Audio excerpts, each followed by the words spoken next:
Welcome back. So we are about 3 weeks away now from an election where California voters will decide whether or not to change the state's congressional maps. But this week, the Secretary of State's office released a message for voters about the circulation of misinformation regarding the November 4th election. And joining us this morning is Dr. Shirley Weber to address those concerns. Thank you so much for being here. Thanks for the invitation. So let's start here. In a statement, you said that you were seeing misinformation regarding the ballot envelope. So what's the issue?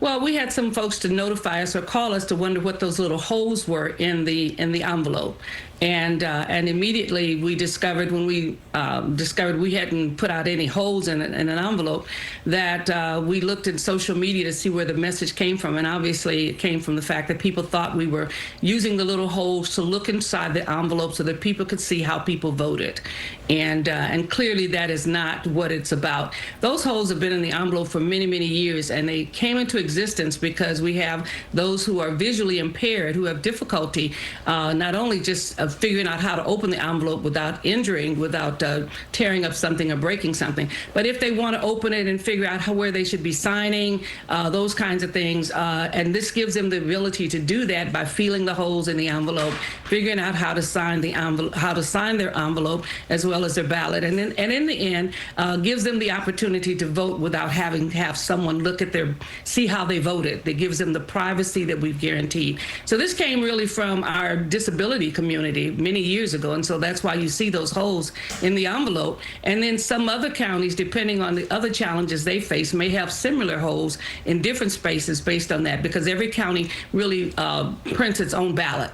But they're conscious of the fact that there are some disability issues that people who are disabled want to be able to vote without having to have the assistance of someone else or have people look in their ballot and see how they voted. So that's what it's about. You can, if you want to, and you think something is happening, you can always manipulate how you fold your ballot and put it back in so that only the white parts are showing or whatever it is. But generally you can't. I tried to look to see in my ballot and I couldn't see anything other than that there was some paper there. And so it gives it that security that they're voting without having others to help them to see how they voted. And that's what it's about. And it's been in on our envelopes for many, many years. And so it's not something new and invented for this election.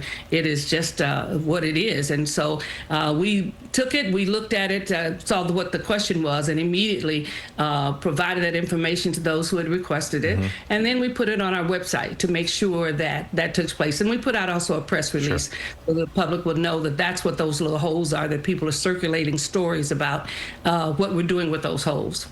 Okay, real quick, I know we only have about 10 seconds left. Mail theft, obviously magnified anytime there's a special election. You have any advice for voters out there right now who might be concerned if they haven't sent in their ballots just yet?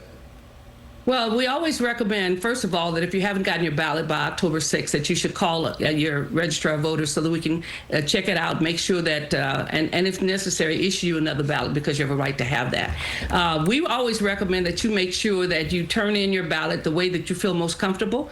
Probably the safest of all is our boxes, our ballot boxes, those big iron things that you find in post office and at the registrar of voters office and those kinds of things. And those things are out there, and they're out there for 11, 12 days. And so you want to make sure that if you really feel insecure that you do that. You could also go into the Postal Service and have your ballot accepted there and postmarked there. So those are things that are there that are available. Fortunately, these ballots that had been stolen were not used, and we're not even sure why people took the ballots as well as the mail for that particular section. But it was found, and it has been verified who those persons are whose ballots were there. We will be reissuing new ballots today, and if you have not received your ballot by October the 6th, which is passed already, make sure you call us and let us know so we can investigate it and make sure that we get you another ballot. All right, Dr. Shirley Weber, we always appreciate your time. Thank you so much. Thanks for the invitation. I appreciate letting everybody know what we're doing. Thank you.